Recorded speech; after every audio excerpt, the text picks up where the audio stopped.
আমি আপনাদের কাছে জানতে চাই, একটা সংসারের বিচ্ছেদ হওয়ার মূল কারণ কি কি থাকে? ধরেন একটা সংসার নষ্ট হয়ে যায়, এর কারণ, পিছনের কারণ কি কি থাকে, বা 5টা কারণ আপনি বলতে পারেন। বেশিরভাগ সন্দেহ, দুজন দুজনের বেশি সন্দেহ করে। জি, একটা কারণ।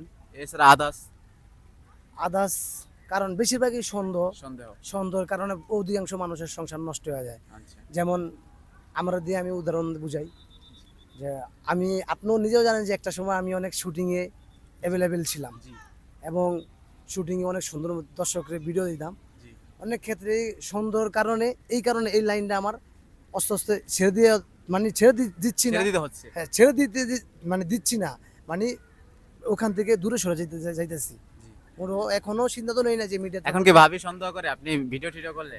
ভাবি কিনা সন্দেহ সব জায়গায় সব ক্ষেত্রে হবে। যেমন আপনার যদি ওয়াইফ থাকে, আপনার ওয়াইফও আপনাকে নিয়ে সন্দেহ করবে। আমার ওয়াইফ আমার ক্যামেরাম্যান থাকে সব সময়, বেশিরভাগই আমার ওয়াইফ ভিডিও করে করে দেয় আমাকে। হুম। আমাকে সন্দেহ করে না।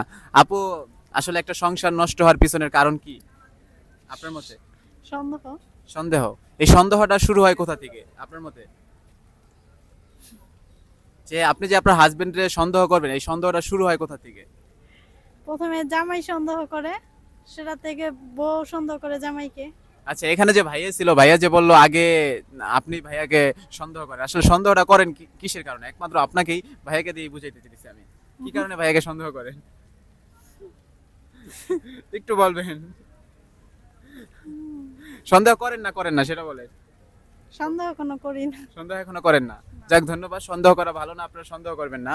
সো আমি আপনাদের কাছে আবারও এই একটা কোশ্চেন রেখে গেলাম, একটা সংসার নষ্ট হওয়ার পিছনে এবং সন্দেহ, কি কি সন্দেহ থাকে বা কি কারণে নষ্ট হয়, আপনারা আপনাদের মূল্যবান মতামতটি আপনারা কমেন্ট করে জানাবেন। ধন্যবাদ।